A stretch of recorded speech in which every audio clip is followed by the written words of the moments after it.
Happy Super Bowl weekend. This is the fourth Dallas Cowboys year-end special presented by Miller Lite. I'm Bill Jones here at the Star in Frisco, Texas. And in just a little bit, I'll be joined by Michael Irvin, Daryl Johnston, and Nate Newton as we look back at 2017 and, more importantly, look ahead to 2018. But to get things started on this one-hour special, let's take a trip back 6 months ago to Canton, Ohio, where Jerry Jones received a gold jacket.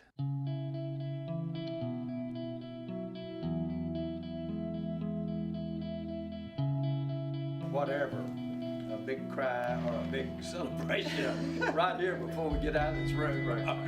But we're not going to have a big cry because we're so proud you're nominated. Well, everybody is so happy. There you go. There's no downer. I'm crying either way.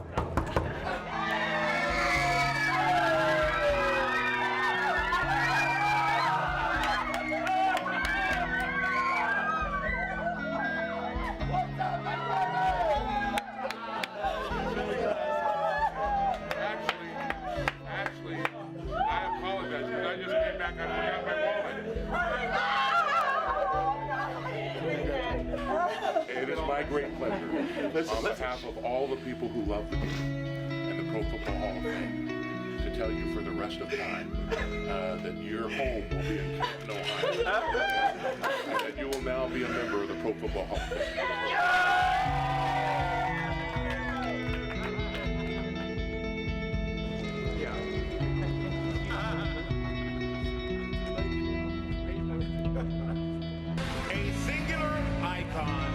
Innovative owner and general manager revolutionized not only his Dallas franchise, but pro football at large, Jerry Jones.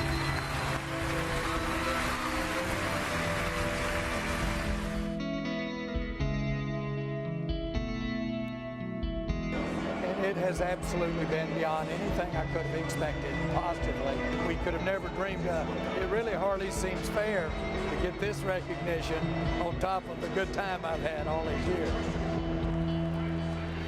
One of the 310 greatest players, coaches, contributors in the history of this game. And it's going to be a great ride from now on. Congratulations. This is the class of 2017. So that's the way this season began, Hall of Fame weekend. And now, here in the Academy Sports and Outdoor Studios, we are joined by three members of the Cowboys Super Bowl teams of the 90s, Nate Newton, the playmaker, Michael Irvin, and Daryl Moose Johnston. What a weekend that was, Daryl. Yeah, thank you, Bill. It was incredible, and I don't think any of us should have been surprised. You look at the stadium he built, you look at the Star, the facility where they practice at, you knew that party was going to be unbelievable. Yeah. It was unbelievable, man. And all the years that I've been out to Canton, Ohio, and I've gone every year, I've never seen anything like it. And Canton, Ohio would never see anything like it again. I mean, everybody was at that party, and Jerry did it right. It was an incredible weekend. You know what's so amazing about that party is before Jerry went up and, got his bus and all of that right there, it was virtually empty. Because Jerry had found a way to have a party up under the stadium. And so from the Sox and Jocks, I remember that, to hiring Jimmy Johnson saying he's worth 10 draft picks, to, like you say, the stadium, where we are now, how he takes care of his guys, he's unbelievable. I always say this, guys. I think as a man, the one thing we all want is every place we set our feet, we want to try to make it better than it was when we set our foot there. And I think that's what Jerry has accomplished in life. I mean, you think about everything that he has set out to do. Every place he has set his feet, you can truly look back and say, wow, he's truly made that better. And the NFL is the same thing. He set his feet in the NFL.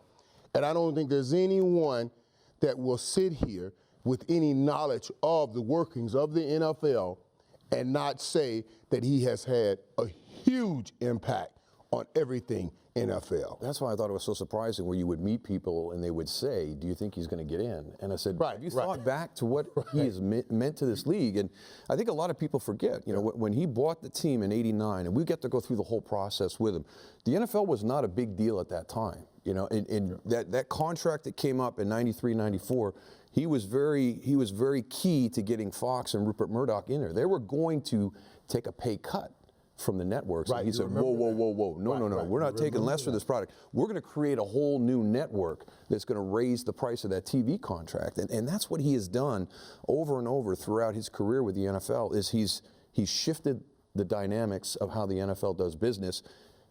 The franchises have benefited, players have benefited, the salary cap goes up, we all benefited. So he had an impact on anybody who's been involved with this game since the time he came in. A couple of things to that, DJ, because you hear, as you talked about, the people talking about, man, are you sure he's going to get in? You sure? That's why I made the statement, anybody with any understanding of the real workings of the NFL. Because outside, everybody hears all the other stuff. And then they think more on the stuff than the substance and what he brings to the NFL. And I tell you, man, I think that he's done an incredible job, man. And everywhere you go, I meet guys, I mean, just former players, other former players. I'm sure you guys run into them all the time. Every week I run into somebody, and I promise you, they tell me all the time, man, I wish we had an owner like you guys, man.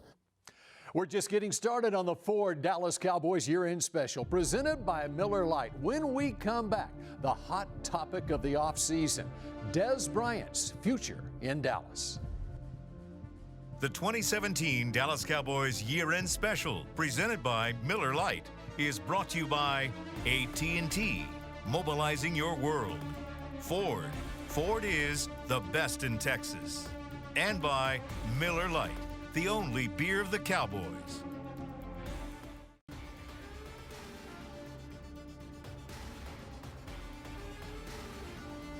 This segment is brought to you by Academy Sports and Outdoors, official sporting goods retailer of the Dallas Cowboys.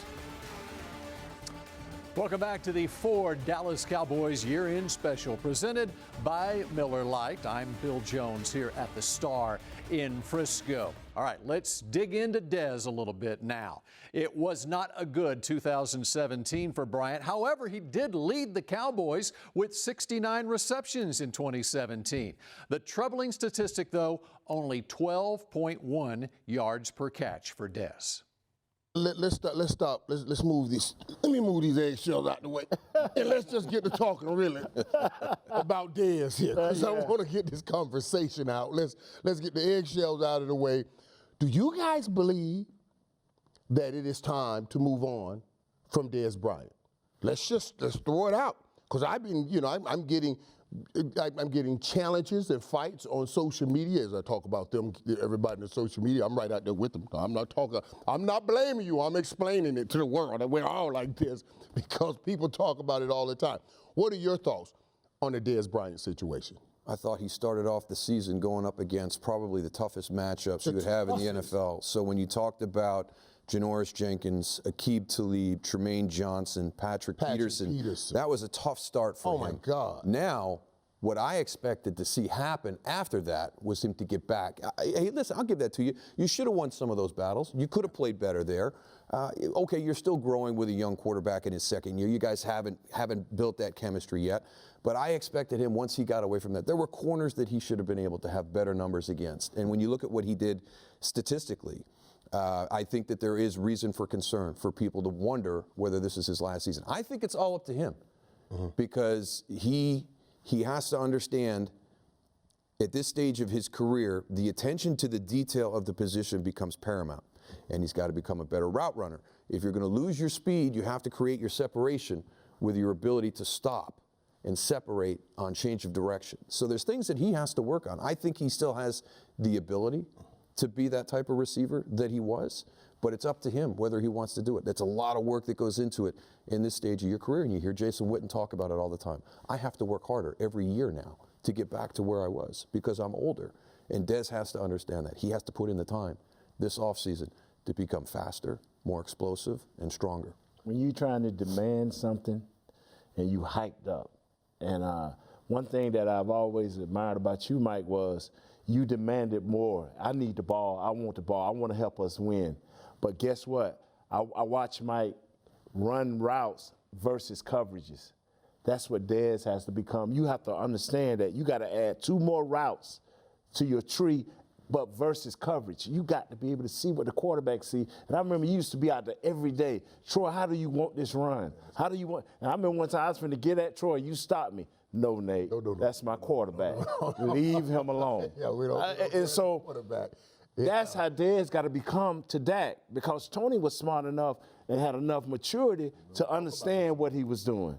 Right. But Dez got to be that guy for Dak now. Right. Say, hey, how do you want this route run versus this coverage? What are you looking at? And it's about being smarter. It's about being a little bit more mature. I tell people all the time, man, don't tell me that you know how to get open.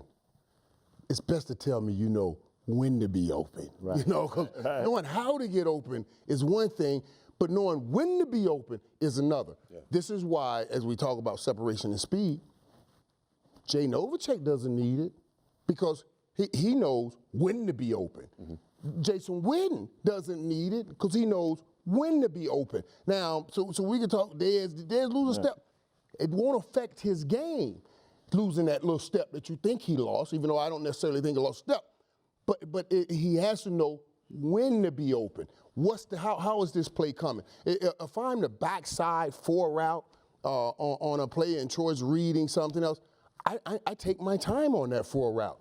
I know there's no need for me to run it real fast because he ain't ready to throw it anyway. You know what I mean? So you got to understand the game in that sense. Don't tell me you know how. Tell me you know when, and you'll win more games and more opportunities, and you'll certainly win more one-on-one battles if you understand that part of the game. And that could be huge with the chemistry between the two of them, because I remember early in the season, Dak talked about maybe going through his progression too quickly, looking for this. Well, no, that's 2 or 3.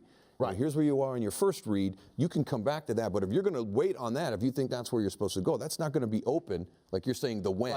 Right. When it's going to be open. So it sounds to me now that, Dak has to understand the when as well as Dez needs to understand the when. And they're right there is the key.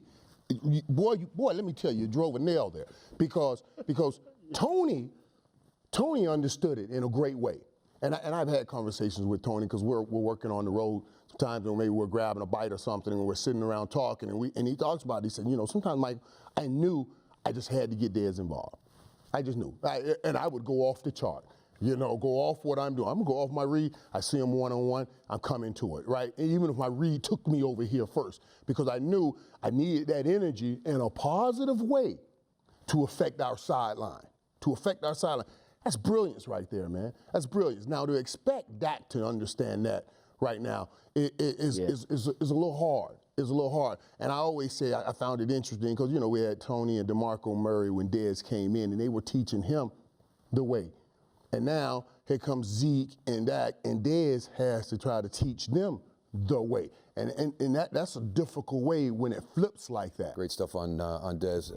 Let's get into this. We'll get in a little bit about Dak's side and what happened with his season from 2016 to 2017. This segment was brought to you by Academy Sports and Outdoors, official sporting goods retailer of the Dallas Cowboys.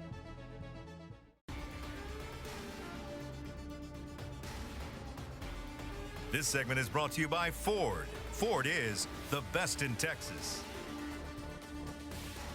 The Ford Dallas Cowboys year-end special presented by Miller Lite continues now from the Star here in Frisco. The company line from Cowboys owner Jerry Jones and COO Stephen Jones already this offseason. How do they make this Cowboys offense more Dak-friendly?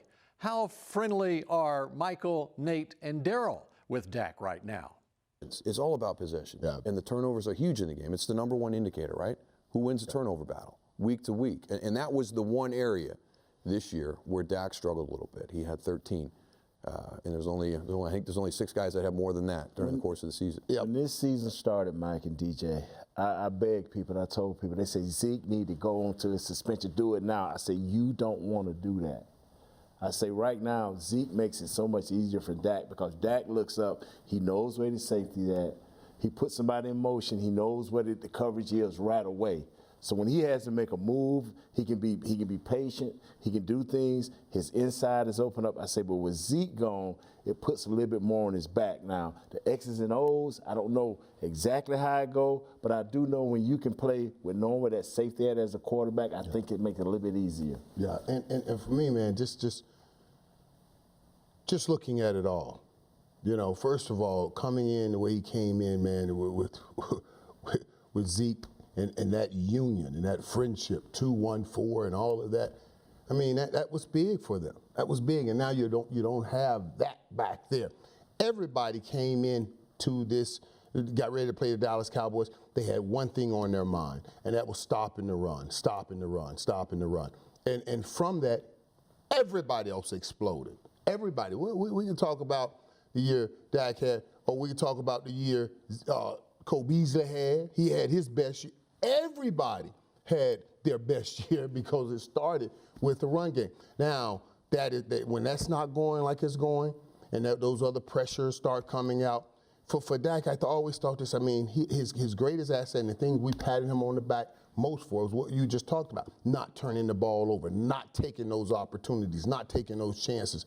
Well, in order to get Dez involved, that's exactly what you have to do, and that was, you know, because we're not going, if you don't have all of the great separation, now you're like, hey, that guy is a go-get-it guy. You got to just throw the ball to him. So we're asking him to do something that's out of character for him.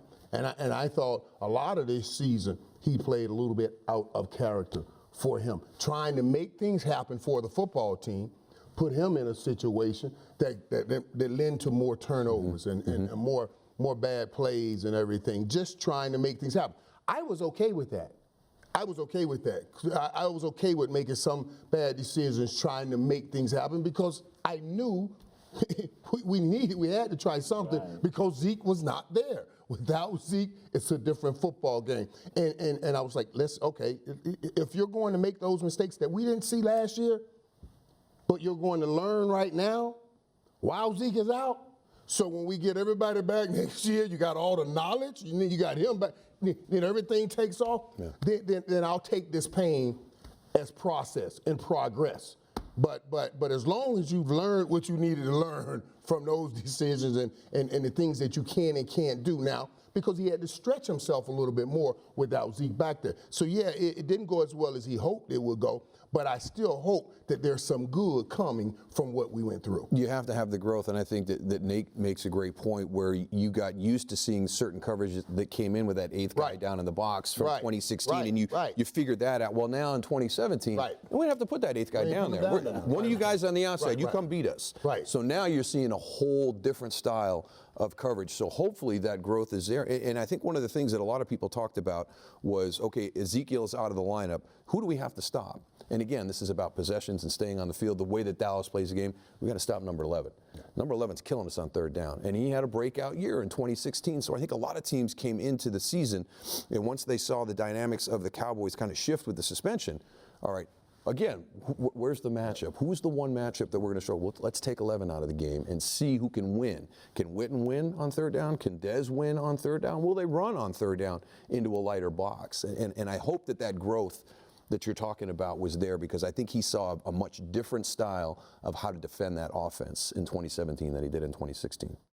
When the Dallas Cowboys year-end special continues in a moment, how did the Cowboys deal with critical absences in the 2017 season?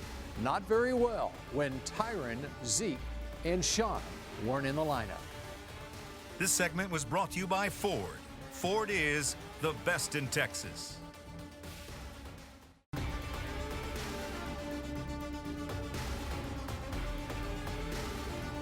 Well, we touched on Ezekiel Elliott being out of the lineup and the impact that had. And I think a lot of people don't look at it this way. They were 3-3 when Zeke was out of the lineup. We talk how important he is to the way they play the game of football, but they were 3-3. When Tyron Smith went out, they were 1-3. When Sean Lee was out, they were 1-4. So I think, for me, we talk about building a team. You got to have your quarterback. Then it goes to your left tackle. You got to be able to protect your quarterback. It's all about the passing game. It's a wide receiver. It's the corner and the rush in on the defensive side of the ball. Without Tyron Smith there, it was a completely different mindset going into a game, because now you had to commit other people to do what Tyron did. I mean, in 4 games with him out of the lineup, they gave up 12 sacks.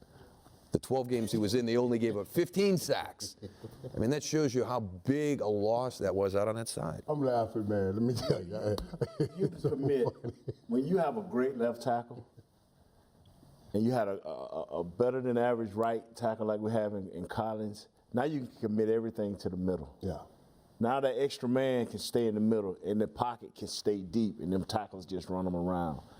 You don't have to commit nothing over there to your left tackle. You don't have to turn nothing. You don't have to do nothing. And when you got a guy like that, your passing game and your run game just wide open. Yeah. But when you got to commit an extra guy, a back coming out of the backfield, a tight end motioning cross, a wide receiver running underneath, that slows down the routes. That changes things a whole lot. And that's what Tyron does there. And then when everybody look up, like we used to look up for Eric Williams, when everybody look up in the Bulldog roaring, you trying to catch That's the kicker. You see what I'm saying? Fella. Yeah. The kicker, man. And it's so funny like that, and I love that because I was laughing when you guys brought up Tyron, man, because I did this camp, Mike Robb camp, this last offseason, and we were at about 800 kids out there, and I was with some of the players, and we were in the locker room, and we were talking about our toughest matchups. The toughest matchups, you know, and the strongest guys you ever go in against, and you're going up against. And I was telling them about James Hastings and Jam, and I said, God darn, this dude is strong. And Bruce Irvin, he said, dude, he said, man, he said, let me tell you who the toughest I ever went to. He said, boy, that dude y'all got down there, Tyron Smith. he said, we're in the locker room. I laughed so hard. He said, I lined up, man. I thought, I'm going to kill this young dude. He said, I'm going to be around him so fast, he's not even going to know where to hit him. He said we got ready to snap the ball. I went on, poof. He said, I got on real fast. He said, he kicked back and grabbed me. And he said, well, grab me. He said, once he grabbed me, I couldn't move. And he said, I looked at him and said, man, let me go. My kid is watching me. Come on. It was like once he puts his hands on you, yes. He said, Mike, you're not moving. The other one is Sean Lee. Oh. It's unbelievable to see what happened to that defense without him there. His ability to go sideline to sideline, his feel. I think everybody talks sideline to sideline. I think the great thing about Sean is his vision inside. I don't know how he navigates in there because that's where I played, and it is just a mass. It's a mob of people, and he can track the ball on a clear path better than anybody I've ever seen, going from tackle to tackle as that group moves. And people talk about that as if that's a physical gift, shoulders down. But that is a gift, shoulders up, to be able to do that. Oh, look how quick he hit that hole. He didn't hit that hole quick because his feet moved quickly. He hit that hole quick because he dissected that play prior to it becoming a play, you know, and got in there. You couldn't even come and tackle. You couldn't come block him. He's beating the blocks. And I was like, wow, it's a difference having that type of dude on the football field. And you can get more guys out there that you look at. They may be faster. They're more physically gifted, but they are not that talented. They're not as talented as Sean Lee. And I just found out, man, I find him to be an incredible player. And you see why, when he's not there, why the Cowboys have stuck with him through all of it. As a guard, and you got a linebacker like that, I mean, Tony always talked about bury the down guy, bury the down guy, bury the down guy. You can do that when you don't have a linebacker that's taken off because he's dissecting the plays, like Michael talks about. How hard is it for you when you're going against a linebacker that you know is such a good dissector of the play? Everything turns into quick. Quick. I mean, even when everything, and what quick means is I'm giving you a hand. Yeah. I'm scraping real quick. I gotta go because that's Sean Lee. You know, and I thank God we didn't run no screens. I'd have never got out there on the screen because he'll dissect the screen like nothing else. But what makes you feel good is, and I used to hate Ken Norton for doing this. He would get a formation and he would give 3 plays. Sean Lee sees the formation and he gives 3 plays, and he'll rally to the rest. I've seen where he's jumped backs coming out of the backfield. They didn't throw the ball; they threw it right over his head. But man, you would think that he was on that play to the tight end because he's right there. He just got an instinct, a knack for making plays. He goes to a position. He knows where you're trying to run that ball, and he's going to meet you at that position. One of the things the Cowboys will have to do this offseason is build depth when they do have some missing starters in 2018. And up next here on the year-end special, a thing that gives the Cowboys hope for the future, those emerging young players on the Dallas defense.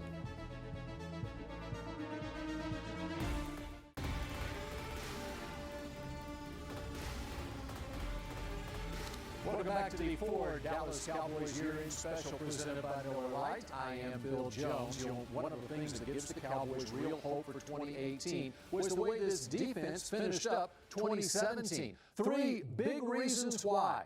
The rookies in the secondary. Chino Awuzie, the second-round draft pick. Jordan Lewis, the third-round pick. And also that other rookie back there, Xavier Woods.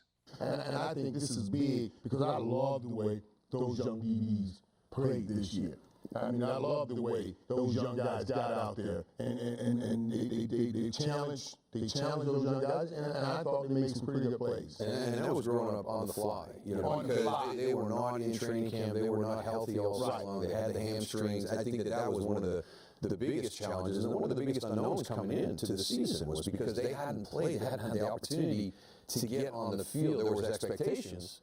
There was high praise for a lot of them, but we have to see that out on the field. And I think when they finally got out on the field and had their opportunity, I think you have to be excited about the secondary.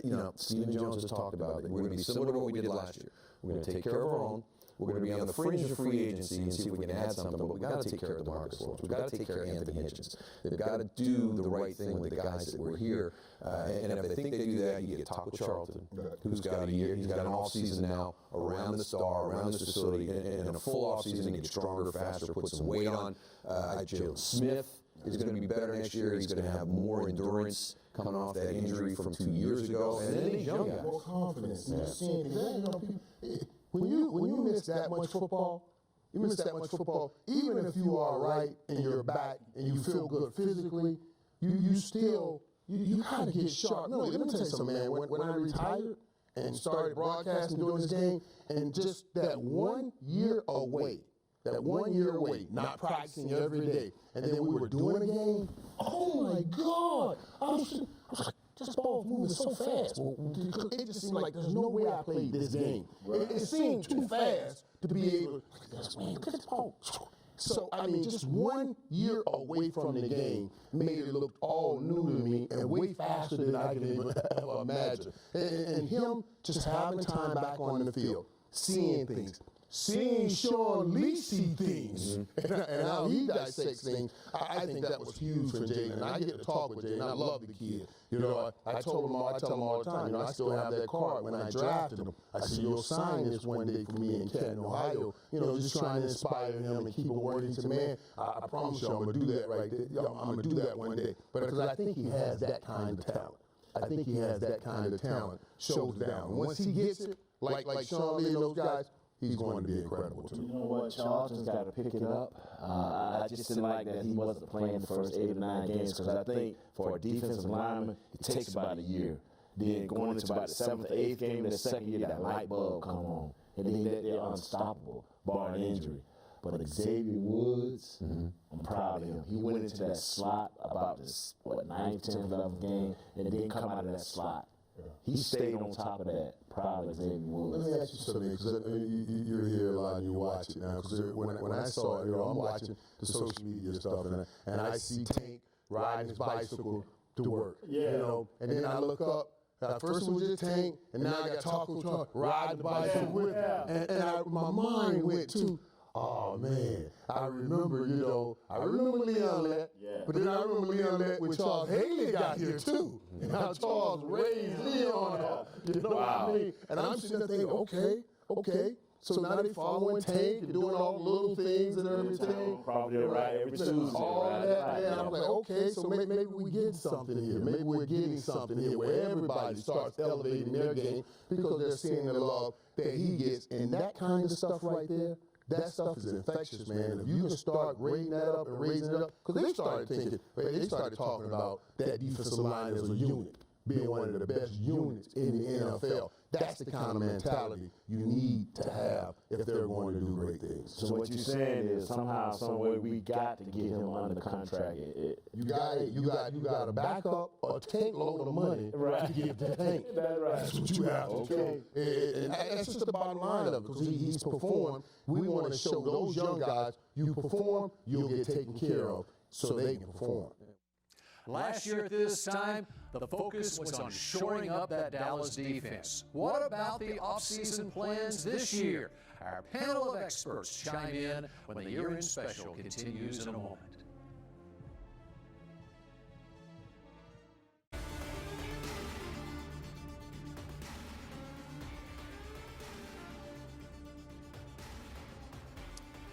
Welcome back to the Ford Dallas Cowboys year-end special presented by Miller Lite. The Cowboys Brain Trust is really about a month into the offseason already. Lots of changes on the coaching staff. They spent a week in Mobile, Alabama at the Senior Bowl looking at draft prospects. But what do the Cowboys really need to do in this offseason to get back on the championship track?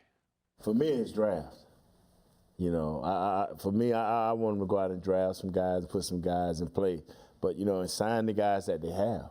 I mean, that, for me, that goes without saying. Hitchens, Martin, Tank, these guys got to be signed for me. But after that, it's draft. I don't want to go deal with somebody else's players. We've not been successful at that because we can't get up into the high-dollar players. I think the only way you can be successful like that is to get up into the high-dollar players. Yeah. We be getting B players, C players. That ain't going to win in this league. Role players they can be, but you're not going to win with those guys. I'd rather go through the draft. Sign ours. Sign.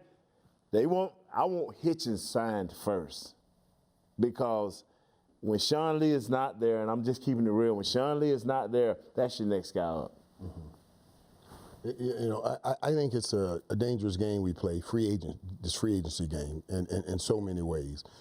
And especially when you're signing B players or C players, right, and you're giving them almost A money.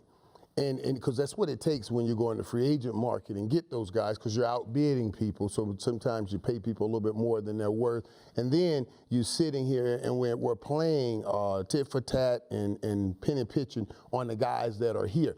It sends a bad message in the locker room when it says I'm going outside and pay people, but I won't pay the people that I watch work every day. So I want us to be careful with that. But I think the most important thing I want us to do this year is find that other receiver.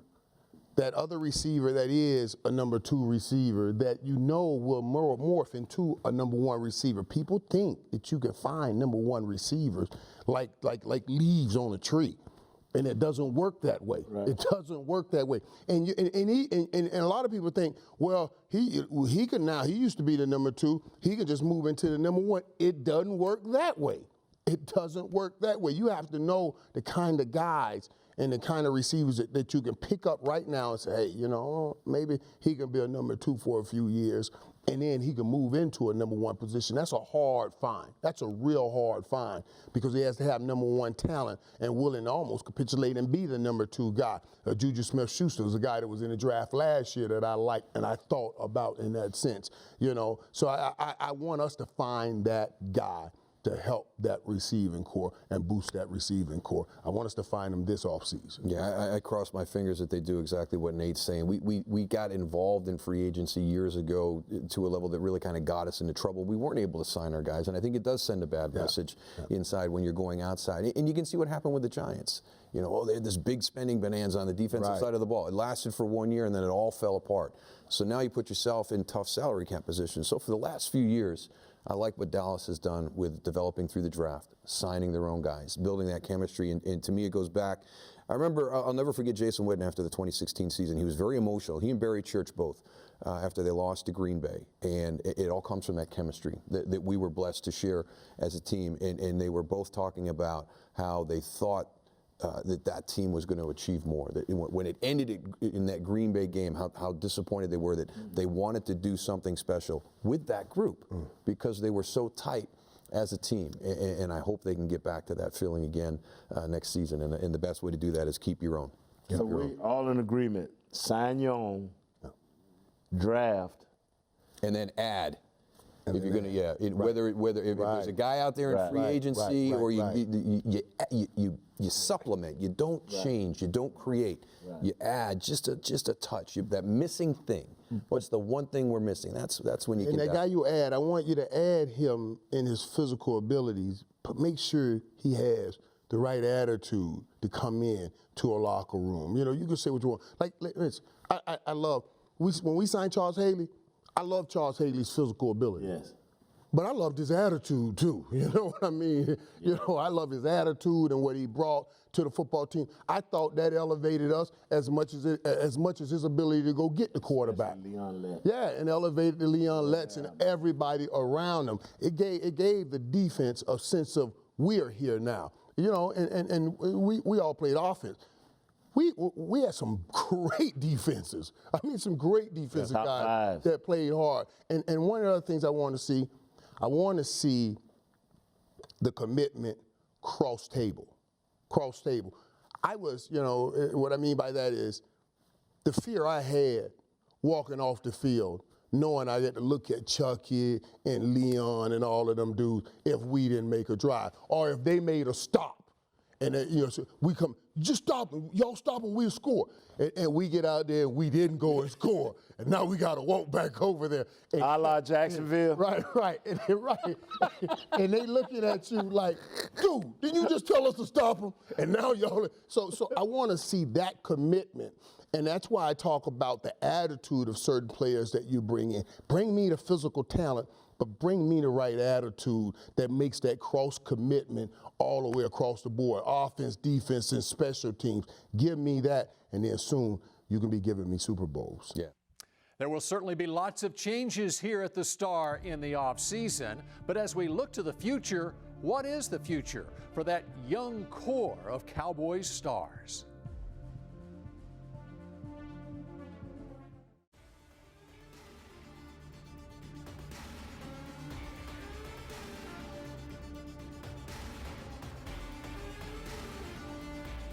The Ford Dallas Cowboys year-end special presented by Miller Lite continues now from here at the Star in Frisco. You know, those championship Cowboys teams of the 90s, they had character, they had leadership, they had chemistry. How can this new group of Cowboys get the same recipe for success? So for me, it starts in the offseason. They've got one of the greatest in the business here with Mike Wojcik, who's got 6 Super Bowl rings. Ain't no one. Exactly. He is the greatest. But let me tell you what, if you can't get physically ready for the season with the assets that they have here, you're just not working hard enough. So you do that, limit the distractions if they can get through this offseason with no distractions and roll into training camp in a positive frame of mind. Do all the things that we touched on here. I think they can get back. And it's up to, you know, Witt. Jason's got to step forward and going back to after 2016, understanding how precious every season is, especially at the stage of his career. I mean, it's amazing what he's been able to do, the level he's playing at right now. And I don't like when people start talking about windows and things like that, but this team has to understand, even though there's a young core to push them forward, that chemistry that you talk about, how important it is to take advantage of an opportunity when you have the right people in the building to get you to where you want to go. But that all starts in the offseason, and that's the one thing that you can't come in training camp or September and say, now let's go. I mean, this thing has to start in March, right now. And it has to start with not just physically getting ready, but the mentality of ready and what you want to do. And I tell Dak this sometimes. I say, man, when you're around the guys, you don't have to horn in on it, but just drop seeds about Super Bowls. Just dropping seeds, like Johnny Appleseed. Trees will grow from those seeds, and those trees hopefully have some rings on it, but you gotta be talking about it. You gotta be talking about it. You're not going to accomplish something that nobody mentions. It's not going to happen. That's why even the Bible says the power of life and death is in the tongue. We gotta talk about these things, and we gotta talk about them together. We got to talk about them together because that's what's going to bond.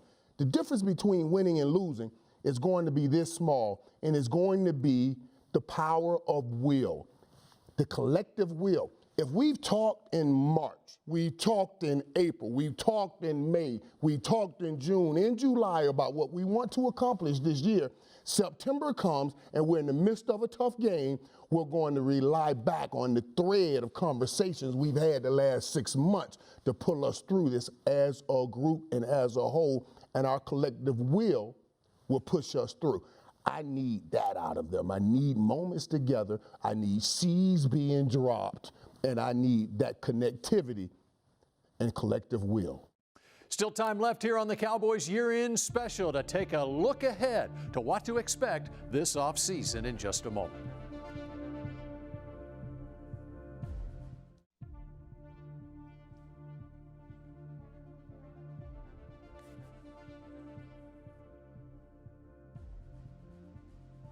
The 2017 Dallas Cowboys year-end special, presented by Miller Lite, was brought to you by Dr. Pepper, always one of a kind. Miller Lite, the only beer of the Cowboys. And by the Dallas Cowboys Football Club.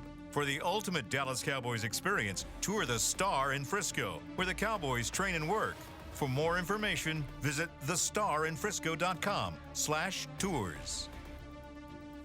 Our thanks to the playmaker Michael Irvin, the Moose Daryl Johnston, and Nate Newton for joining us this year on the Cowboys year-end special. I'm Bill Jones here at the Star in Frisco, telling you it's going to be a busy offseason that you can be a part of. Yes, the NFL Draft will be hosted by the Cowboys at AT&T Stadium in Arlington on April 26th through the 28th. For much more on that, or if there's any portion of the last hour that you missed here on the year-end special, go to DallasCowboys.com or your connected TV.